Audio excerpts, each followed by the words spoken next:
Goma. On a été sur place à Goma, sur place à Saké, voir les bombardements, rencontrer les populations. Et c'est en discutant avec elles qu'on a compris que nous, la diaspora, on avait un rôle. Ce rôle, c'est de montrer notre solidarité et que même si on vivait à l'étranger, on pouvait apporter un effort de guerre. Et je les avais promis qu'à notre retour dans la diaspora, nous allons mobiliser toutes les énergies positives pour qu'ensemble, on puisse montrer un grand geste de solidarité. Ce qui a été un grand succès. Ce succès a été possible parce que dans la diaspora, il reste des gens qui restent attachés au Congo, qui restent attachés à leur terre, qui restent attachés à leur terre de leurs parents. Et on a aussi la chance d'avoir des bénévoles qui ont eu du temps, de l'énergie et de l'amour pour notre patrie. On a aussi eu des donateurs qui ont donné énormément, puisque nous avons récolté plus que 16 tonnes de dons de la diaspora, plus 2 conteneurs qui vont eux arriver dans un futur par bateau. Je voudrais aussi donner la parole à mon collaborateur Bob pour qu'il puisse citer, jamais oublier nos partenaires, citer nos partenaires en Belgique qui ont permis la réussite de cet événement. Merci M. Didou Lakama, un coordinateur très perspicace. Nous remercions tous les partenaires qui nous ont aidés depuis le début et jusqu'à ce moment-ci en Belgique. Je tiens à signaler qu'ils nous ont été d'une grande aide et on leur remercie énormément. Et il s'agit de Madame l'ambassadrice de la Belgique en République démocratique du Congo, Madame Roxane de Buildering, Monsieur l'ambassadeur de la République démocratique du Congo en Belgique, Son Excellence Monsieur Ndongala Christian, Madame la ministre de la Défense de la Belgique,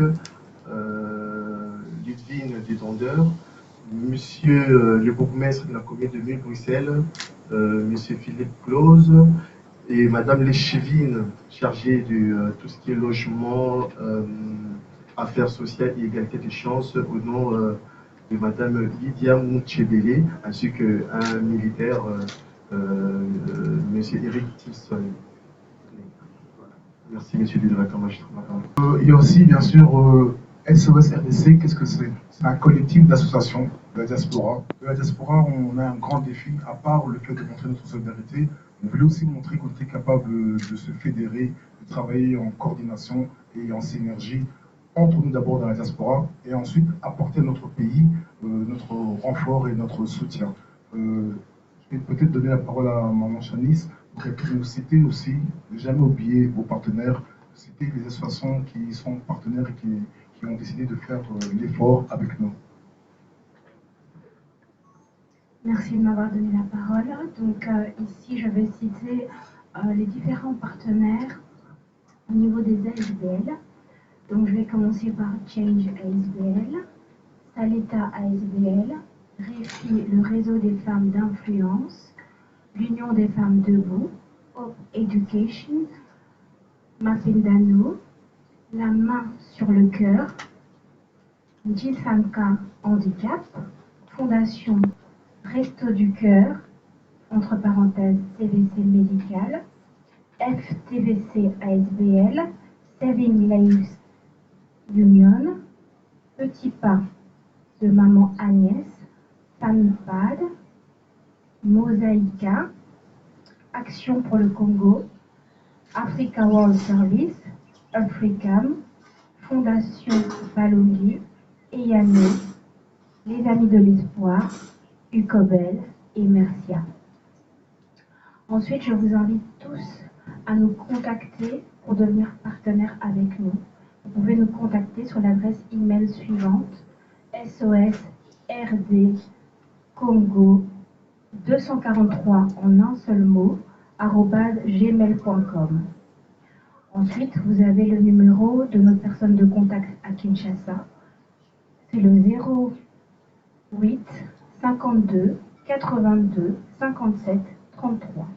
En Belgique, il y a un autre numéro de contact. Donc c'est le 0032 465 61 41 64. Ensuite, vous avez le site internet officiel qui est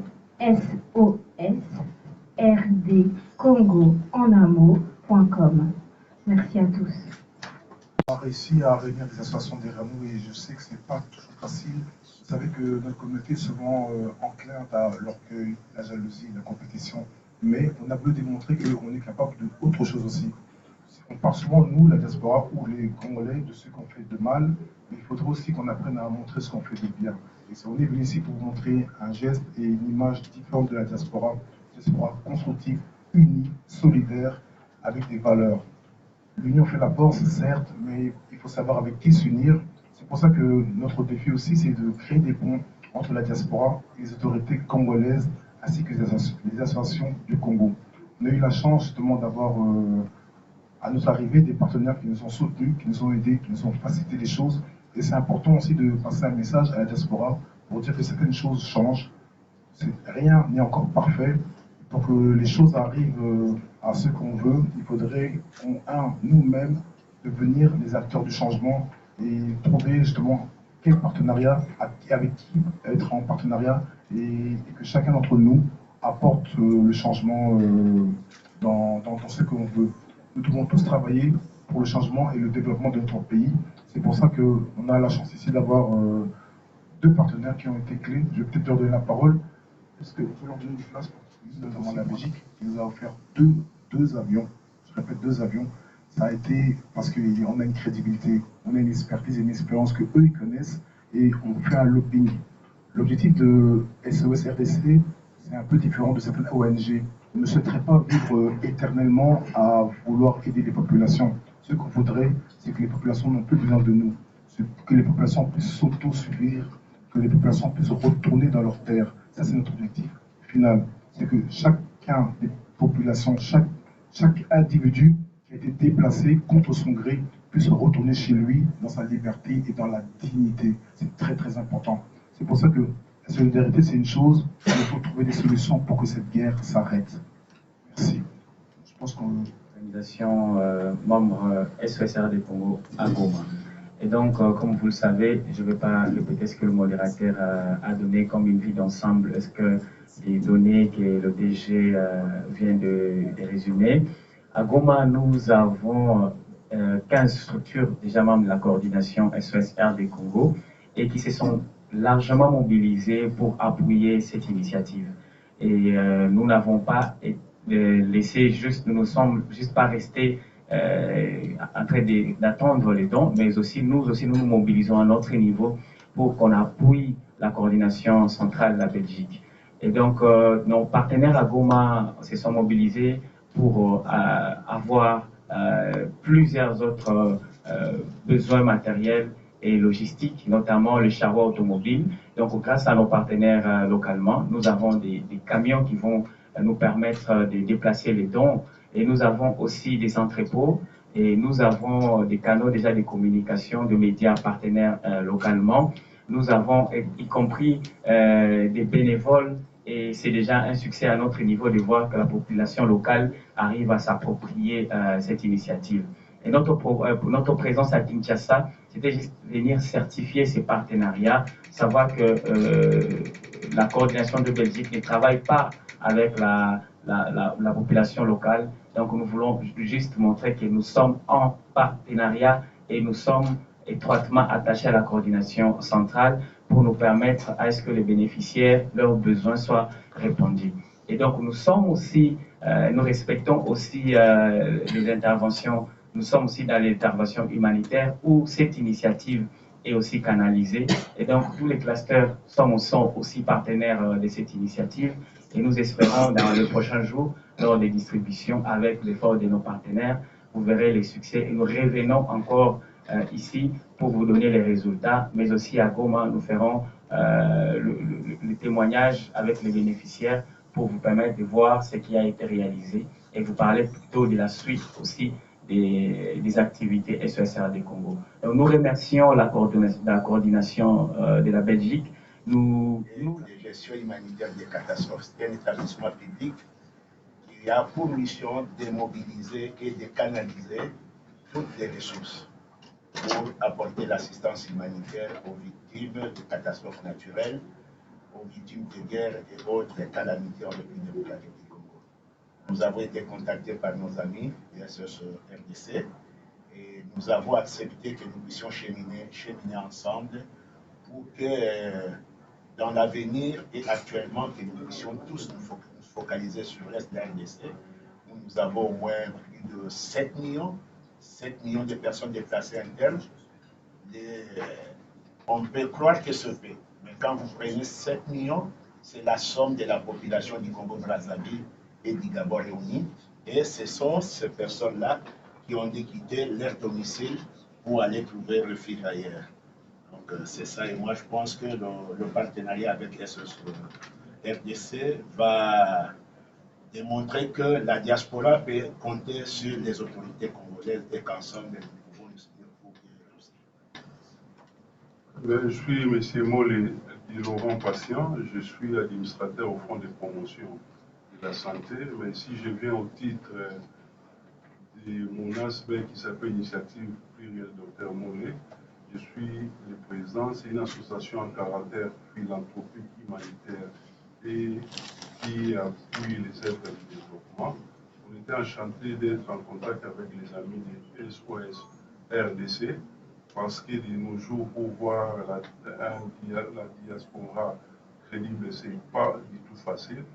On a été enchanté de leur crédibilité et de leur attention pour la République démocratique du Congo.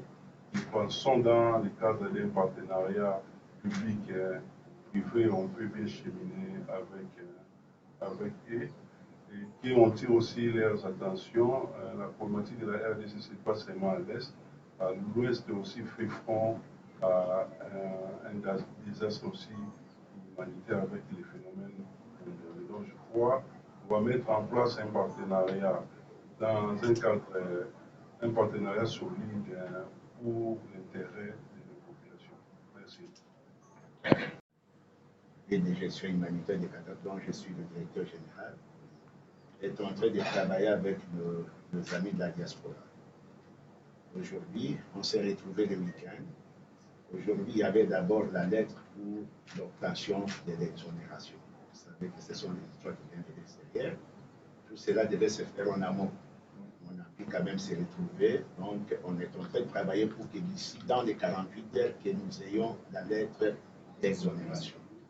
Après cela, nous allons nous occuper de l'acheminement de cette assistance de Kinshasa vers Goma. Il y a madame qui a parlé de la transparence. Nous aussi, dans le cas du ministère, nous avons des opérations d'assistance que nous comptons réaliser à Goma la semaine prochaine. Et on avait échangé avec nos amis de la diaspora et pour que tout se passe dans la transparence, quelques membres de la délégation pourront nous accompagner à Goma pour qu'ensemble nous puissions travailler avec eux sur place pour la distribution. Pour l'instant, nous voulons d'abord obtenir la lettre d'exonération. Dès que nous avons la lettre, nous allons nous mettre au travail pour l'acheminement des 16 tonnes à Goma et le reste, on verra avec la OSS RDC. Ce cyclisme. À la place des autres. Imaginez-vous à la place de cet enfant. Imaginez-vous à la place de cette maman qui souffre et qui s'est déplacée pour éviter que sa famille soit tuée. Imaginez-vous. Ensemble pour le développement de notre pays, parce que ce qu'on a en commun, c'est un pays. Comme on l'a dit précédemment dans la conférence de presse, ces dons, il y a des denrées alimentaires non périssables, il y a des habits, il y a des chaussures, il y a des bâches, il y a des médicaments, il y a des produits d'hygiène. On a vraiment insisté, cette liste-là a été faite sur base de contact avec les populations. Au mois de février, on a été nous-mêmes à Goma, à Saké, parler aux populations, leur demander de quoi vous avez besoin. On n'a pas, nous, décidé de leur emmener ce que nous, on pensait.